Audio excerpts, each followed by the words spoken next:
اللهم صل وسلم وبارك على سيدنا محمد وعلى آله وأصحابه أجمعين.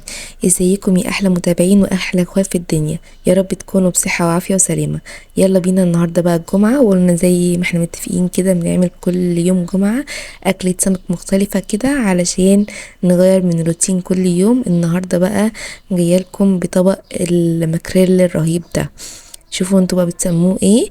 انا عندنا بنسموه سمك المكريل، في ناس بتسميه سمك التونة.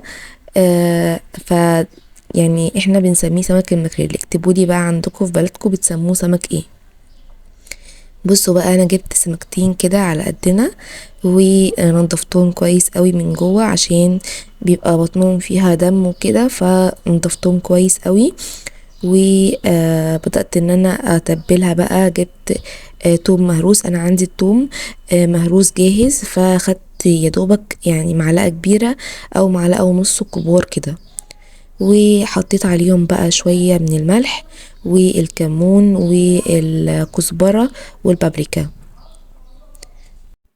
تقدري بقى تزودي او تقللي في كمية التتبيلة بتاعتك على حسب كمية السمك اللي انت تعمليها. تمام.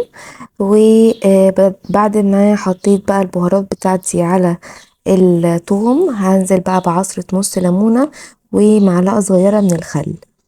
في ناس ممكن تستغرب الخل، بس السمك من النوع ده بيحب الخل، بيديله كده مزازة وطعم حلو. فخليكم معايا لحد الاخر عشان تشوفوا هنعمل السمك بتاعنا ازاي بطريقة حلوة قوي وخفيفة وسريعة جدا. لو اول مرة تشوفيني بقى، انا علا بدوي. فلو ما اشتركتيش في القناة هزعل منك قوي. اشتركي بسرعة في القناة وفعلي زر الجرس علشان يوصلك كل جديد، وتنضمي لعيلتنا الصغيرة وتكبر بيكي ان شاء الله.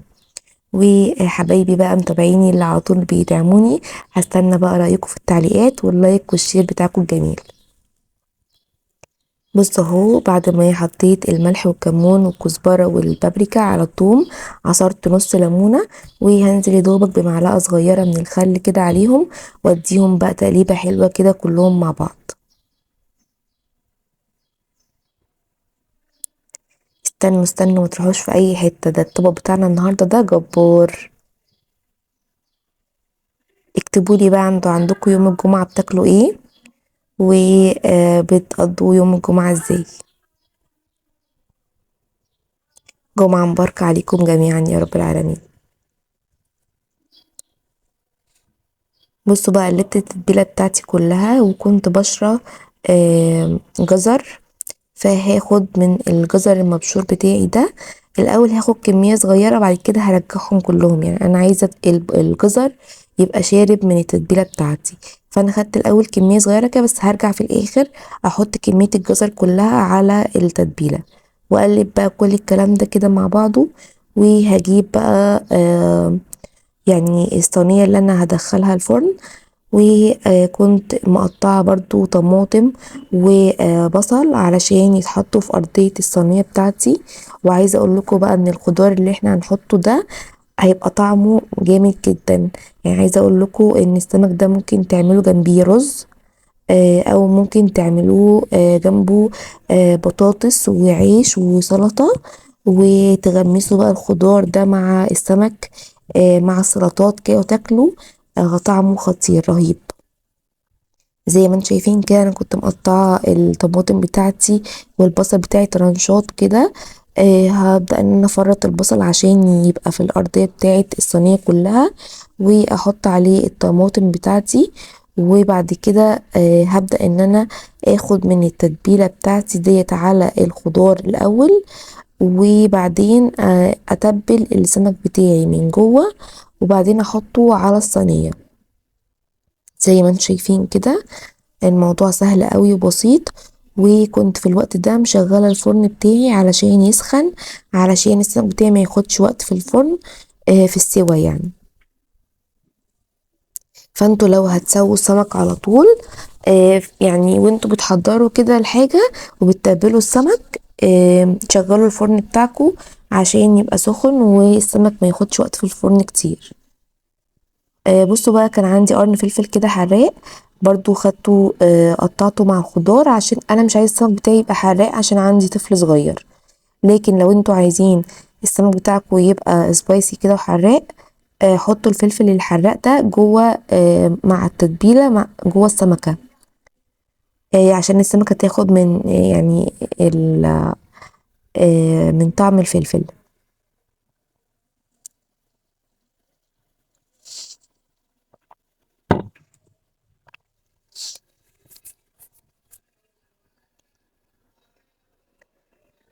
صليتوا على النبي بقى ولا لسه؟ اللهم صل وسلم وبارك على سيدنا محمد وعلى اله واصحابه اجمعين. بصوا بقى زي ما انتم شايفين كده اهو، رجعت حطيت كل كمية الجزر اللي عندي تاني على التتبيلة، وهاخد منها جزء صغير على الخضار عشان الخضار ياخد من طعم التتبيلة بتاعتي، والباقي هحطه جوه السمكة كده، واتبل السمكة بتاعتي بالتتبيلة الحلوة دي. عايزة اقول لكم ان الجزر بيديها طعم حلو قوي، فلو اول مرة تشوفوا يعني الطريقة دي، اعملوا الطريقة دي وهتعجبكم قوي.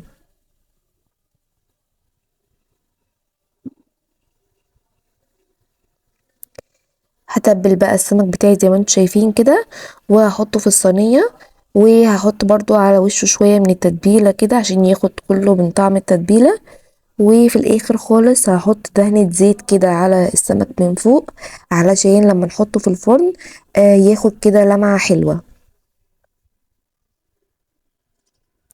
زي ما انتم شايفين كده. انا بقى بصراحة ما حطيتوش على طول في الفرن، انا سيبته شوية كده في التلاجة علشان يتبل وياخد من طعم التتبيلة كويس قوي. لكن لو انتوا مستعجلين عادي جدا حطوه في الفرن في ساعتها، وبرضه هتلاقوا طعمه حلو ولذيذ. بعد بقى ما تبلته كده هحط غطيته بستريتش راب، وهدخله في التلاجة كده يستريح شوية ويتبل وياخد من طعم التتبيلة. وبعدين زي ما قلتلكوا كده هدخله بقى في الفرن على درجة حرارة عالية على أول رف، وبعدين سيبوه بقى في الفرن لحد ما يستوي. هو مش هياخد في الفرن أكتر من ربع ساعة، يعني أنا بالظبط أقل من ربع ساعة كان عندي استوى، وكان خد لون من فوق كمان، وكان طعمه حلو قوي. وعملت بقى جنبيه رز صيادية وسلطة طحينة وسلطة خضراء. لو انتوا زي ما بقول لكم كده زهقتوا من الرز، تقدروا تعملوا جنبيه تحمروا بطاطس وتعملوا جنبيه عيش وسلطاتكم، وهيبقى طعمه خطير برضو.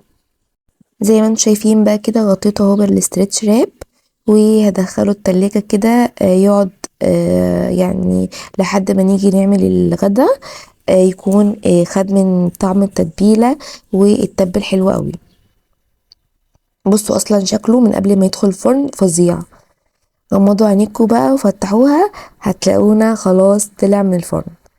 بصوا غمضوا فتحوا اهو اتعمل. بصوا شكله خطير وطعمه حلو جدا، بس هو يعني كان طالع من الفرن سخن جدا، فانا يعني مش هقدر ان انا امسكه واوريهولكوا. زي ما انتم شايفين كده ماسكه الجوانتي علشان امسك الصينيه بالشكل ده واوريهولكوا.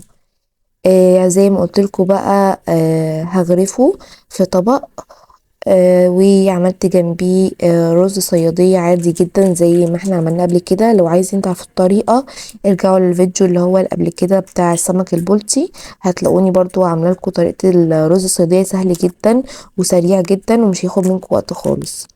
وعملنا جنبيه شوية سلطات، سلطة طحينة وسلطة سلطة خضراء، وكان طعمه حلو جدا. وده كان شكل اكلنا النهارده بقى. لو عجبكم ما تنسوش اللايك والشير والاشتراك وتفعيل زر الجرس عشان يوصلكم كل جديد، واشوفكم في فيديو جديد وفي يوم جديد. وكل سنة وانتم طيبين ودمتم في حفظ الله وسلام الله. السلام عليكم.